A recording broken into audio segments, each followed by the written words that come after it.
नमस्कार, news state देख रहे हैं आप। मैं हूं आपके साथ शुभम त्रिपाठी। सीधे आपको लेकर चलते गोरखपुर, जहां सीएम योगी आदित्यनाथ इस वक्त संबोधित कर रहे हैं।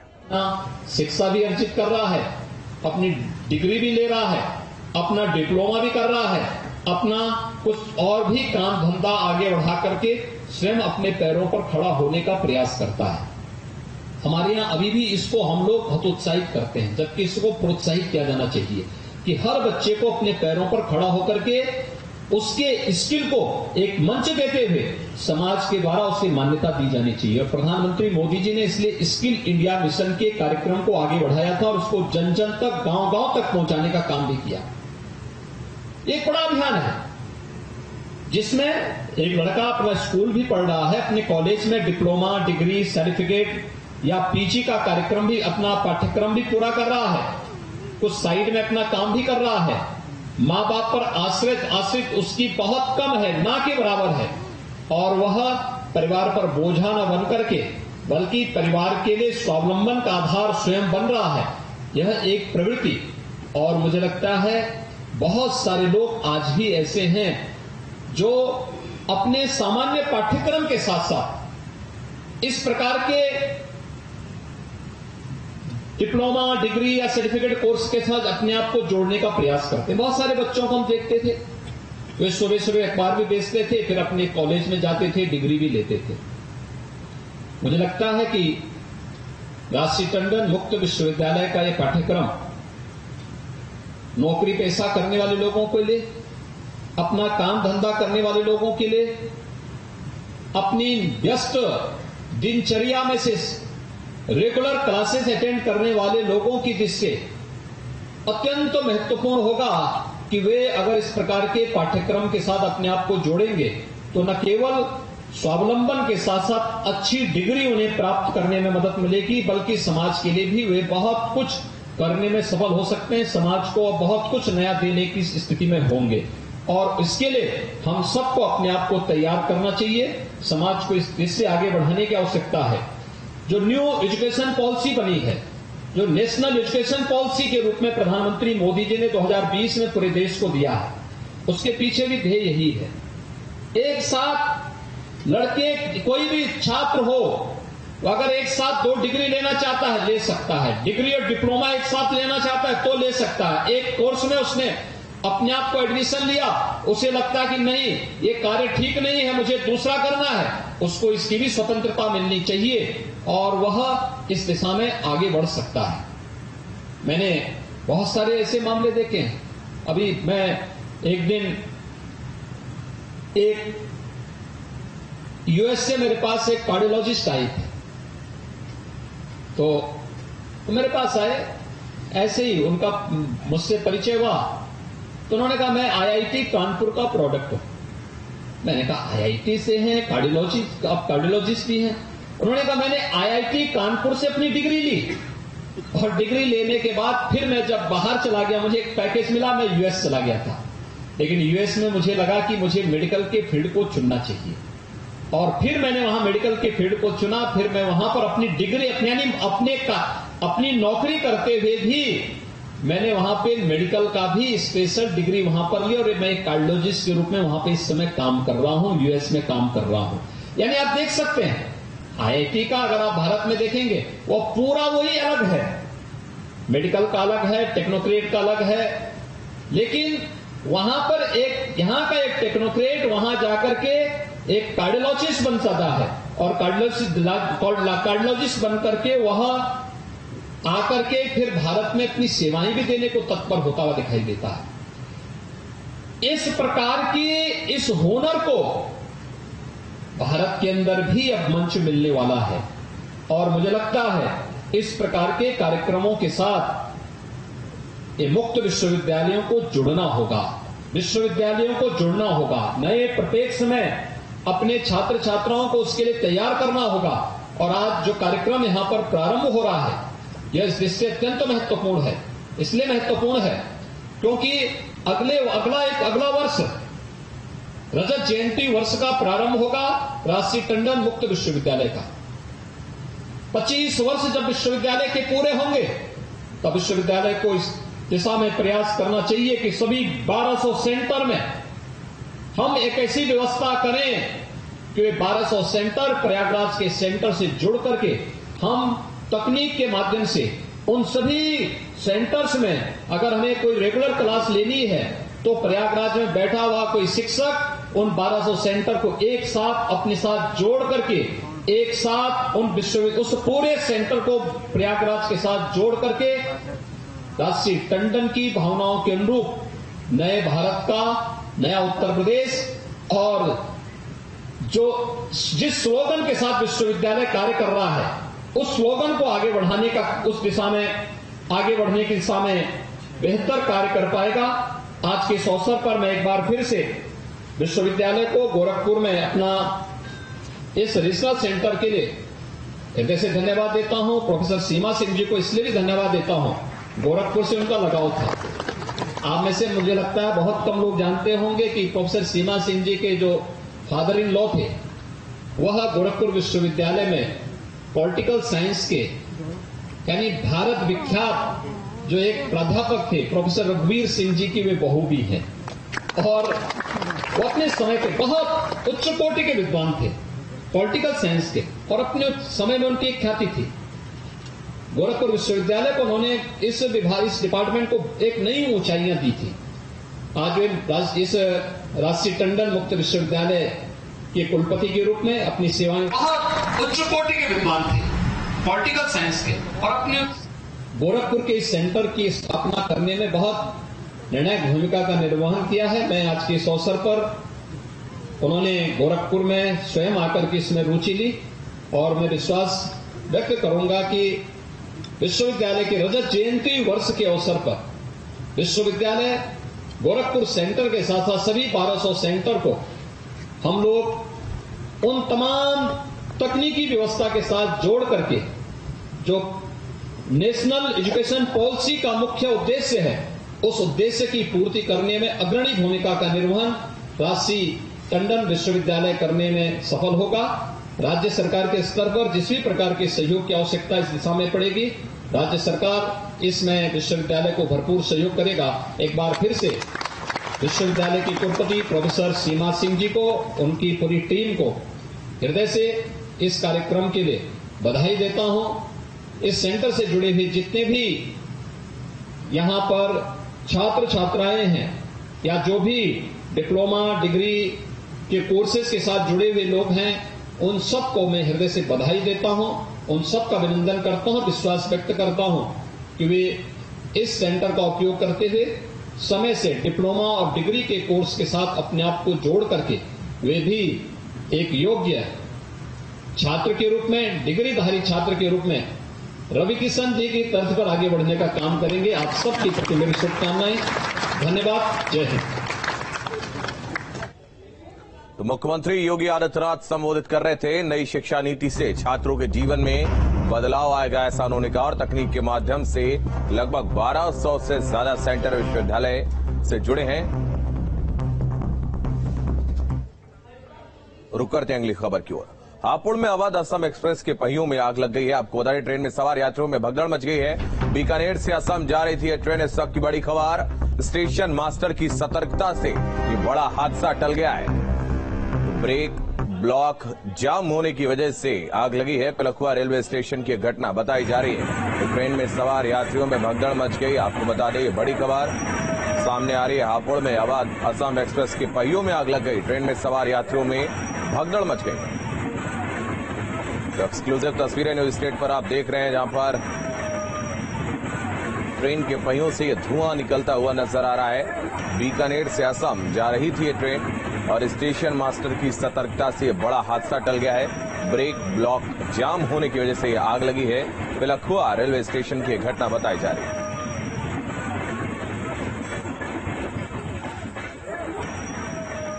तो हापुड़ में ये दुर्घटना हुई है। तस्वीरें आप देख सकते हैं, एक्सक्लूसिव तस्वीरें न्यूज स्टेट पर आप देख रहे हैं। ये ट्रेन जब असम जा रही थी, बीकानेर से चलकर असम जा रही थी ये ट्रेन, उसी दौरान स्टेशन मास्टर की नजर पड़ी और स्टेशन मास्टर की सतर्कता से बड़ा हादसा टल गया। एक और बड़ी खबर अंबेडकर नगर से आपको बता दें। अंबेडकर नगर से बड़ी खबर सामने आ रही। गैंगस्टर एक्ट के तहत कार्रवाई हुई है। अपराधी राजीव तिवारी का लॉज कुर्क किया गया है। 2 बीघा जमीन भी कुर्क की गई है। मुनादी और ढोल बजाकर ये कार्रवाई हुई है। भारी पुलिस बल की मौजूदगी में कार्रवाई की गई है। इस वक्त की बड़ी खबर आपको बता दें। बड़ी खबर सामने आ रही है अंबेडकर नगर से, जहां गैंगस्टर एक्ट के तहत ये कार्रवाई की गई है। अपराधी राजीव तिवारी का लॉज कुर्क किया गया।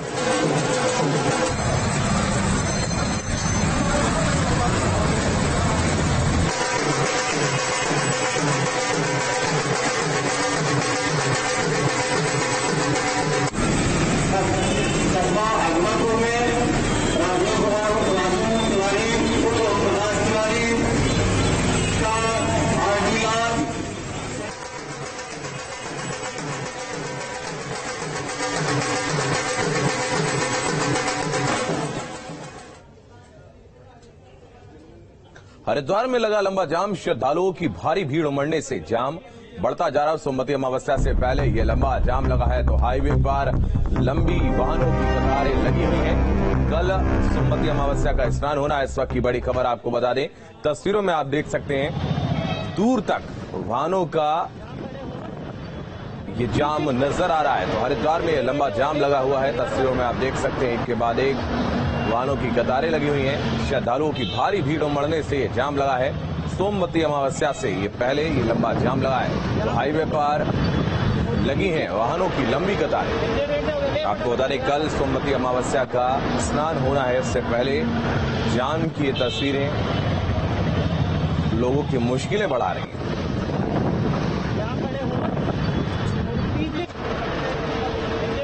तस्वीरों में आप देख सकते हैं हाईवे पर वाहनों की लंबी कतारें लगी हुई।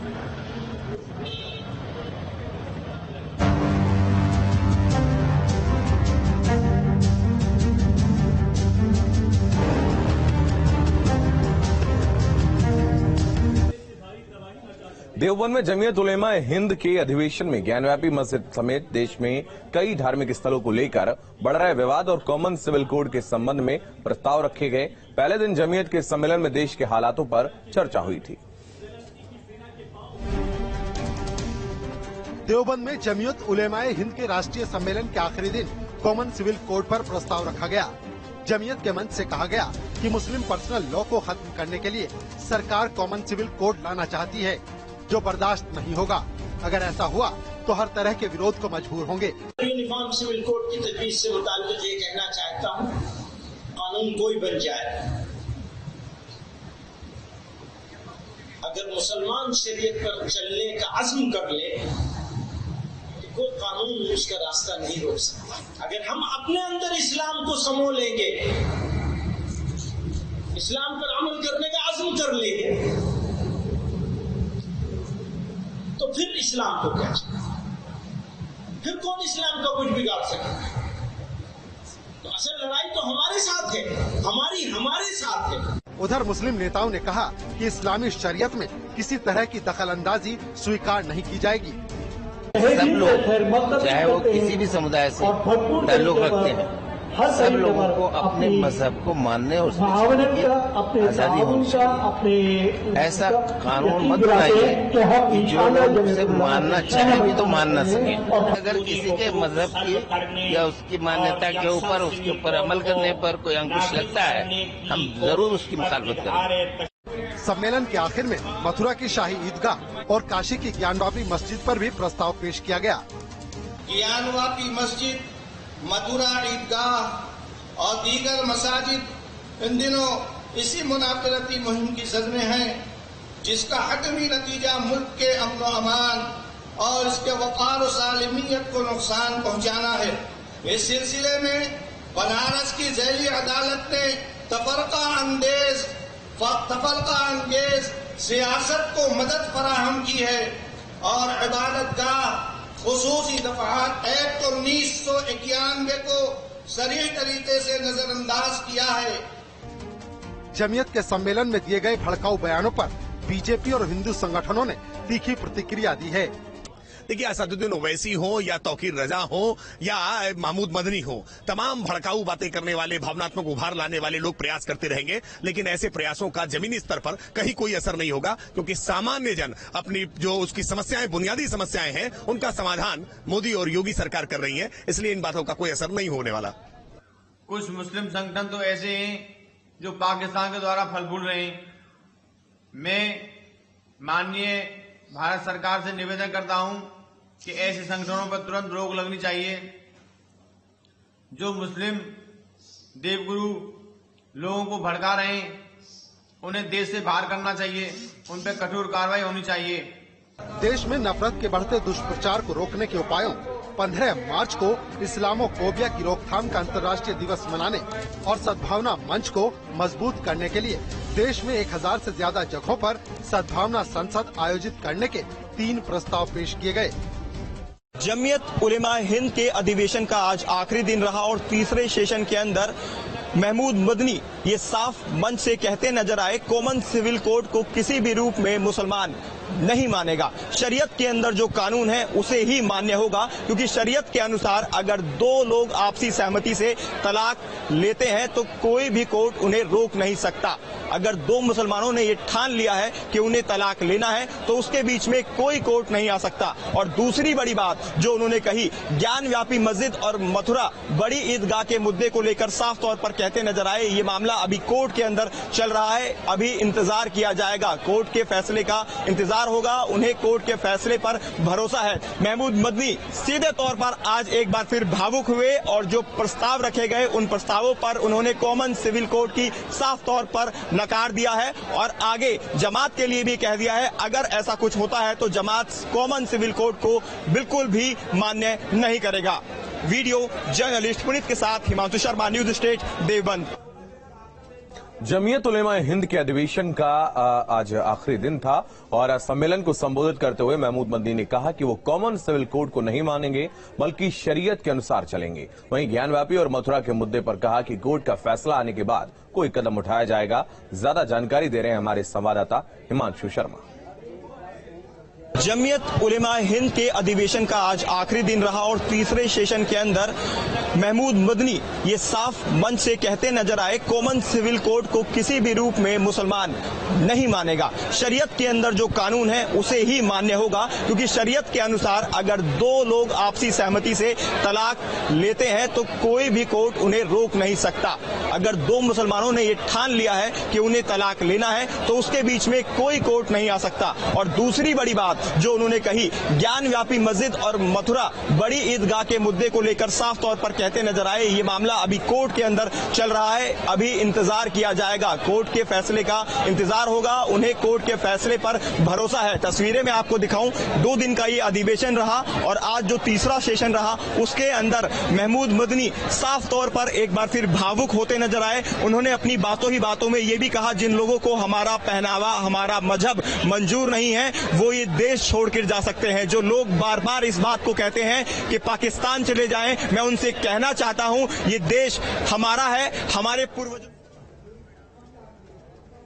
एक बड़ी खबर आपको बता दें, प्रतापगढ़ में चला प्रशासन का बुलडोजर, संग्रामगढ़ बाजार में हटाया गया अतिक्रमण, तो 12 से ज्यादा दुकानों से हटाया गया अवैध कब्जा।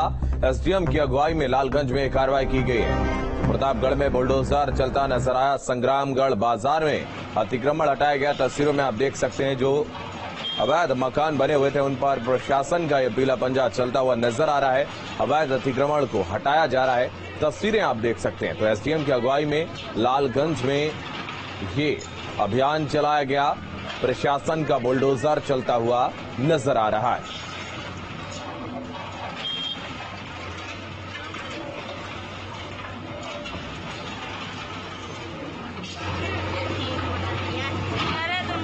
एसडीएम की अगुवाई में लालगंज में कार्रवाई की गई है। आपको बता दें, प्रतापगढ़ में प्रशासन का ये बुलडोजर चला है और न सिर्फ प्रतापगढ़ में बल्कि उत्तर प्रदेश के अलग अलग जिलों से ऐसी तस्वीरें सामने आ रही हैं जहां पर अवैध कब्जों को हटाया जा रहा है।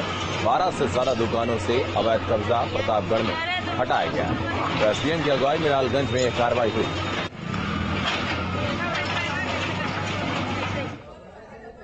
महोबा जिला अस्पताल में सनसनीखेज खुलासा। महिला स्वास्थ्यकर्मी ने मरीज को चढ़ाया नकली ब्लड। इस वक्त की बड़ी खबर, ग्लूकोज में लाल रंग का इंजेक्शन मिलाकर चढ़ाया है तो स्वास्थ्यकर्मी ने ब्लड के लिए 5,000 रुपए की रिश्वत भी ली। सीएमएस ने 3 सदस्यीय टीम गठित कर जांच के आदेश दिए। तो इस वक्त की बड़ी खबर आपको बता दें, बड़ी खबर सामने आ रही है महोबा से, जहां जिला अस्पताल में सनसनीखेज खुलासा हुआ। महिला स्वास्थ्यकर्मी ने मरीज को नकली ब्लड चढ़ाया। ग्लूकोज में लाल रंग का इंजेक्शन मिलाकर स्वास्थ्यकर्मी ने ब्लड चढ़ाया और स्वास्थ्यकर्मी ने ब्लड के लिए 5,000 रुपए की रिश्वत ली। सीएमएस ने 3 सदस्यीय टीम गठित कर जांच के आदेश दिए।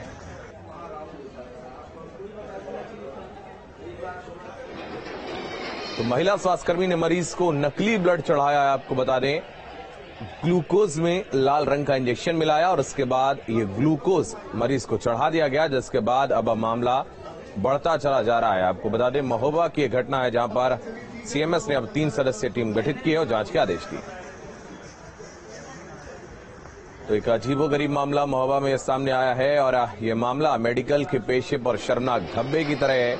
बेटे का इलाज कराने के लिए मां से स्वास्थ्यकर्मियों ने 5,000 रुपए रिश्वत ली और उसके बाद खून की जगह ग्लूकोज में लाल रंग मिलाकर चढ़ा दिया।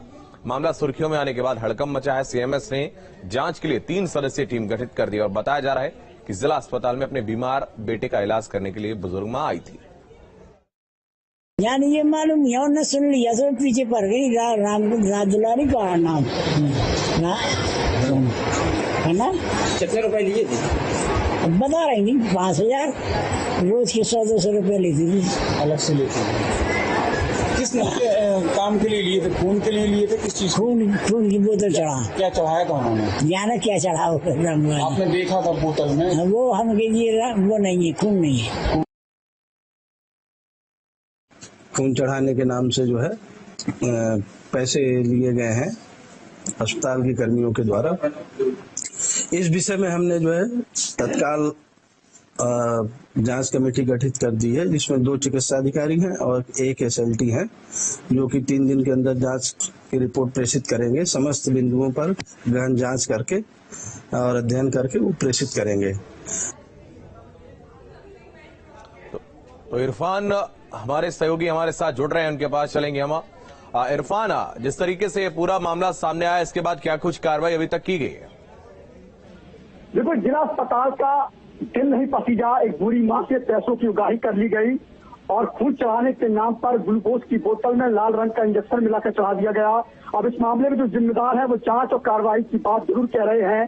3 सदस्यीय टीम गठित कर दी गई है और 3 दिन में रिपोर्ट आने की बात कही जा रही है। लेकिन अब उस जिला अस्पताल में न तो मरीज मौजूद है और न ही उसकी तीमारदार बूढ़ी मां मौजूद है। तो कहीं न कहीं स्वास्थ्य महकमे की ये लापरवाही कई सवाल खड़े करती है और ये बताने के लिए काफी है कैसे जिला अस्पताल में ठगी जैसा काम किया जा रहा है और लोगों की इलाज करने के तरीकों में किस तरीके से लोगों से उगाही की जा रही है। जी बिल्कुल, बहुत धन्यवाद आपका हमारे साथ जुड़ने के लिए, तमाम जानकारी के लिए बहुत शुक्रिया।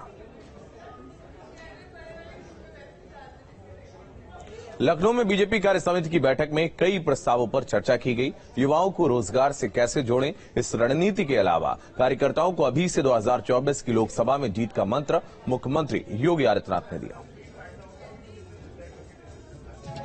कि छोटे मन से कोई बड़ा नहीं होता और टूटे मन से कोई खड़ा नहीं होता। सरकार बनने के बाद भारतीय जनता पार्टी की उत्तर प्रदेश की पहली कार्य समिति की बैठक का उद्घाटन मुख्यमंत्री योगी आदित्यनाथ ने किया।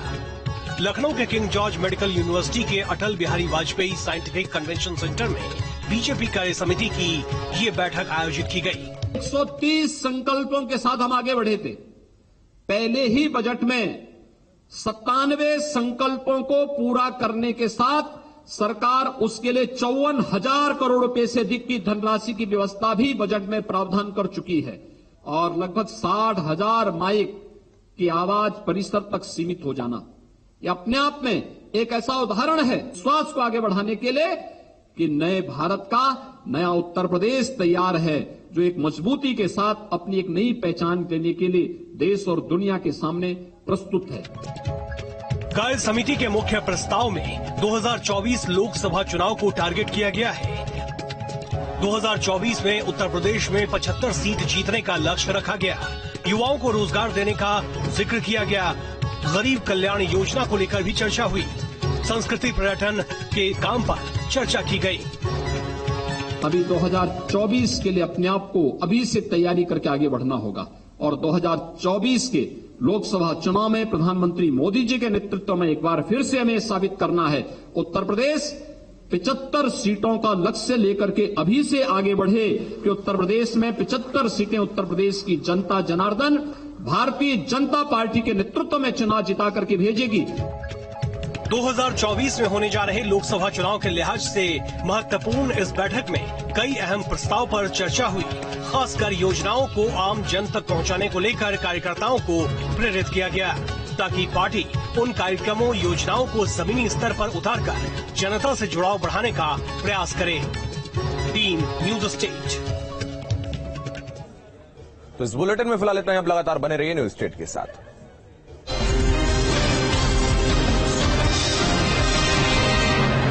फाइबर, हाँ, गुड।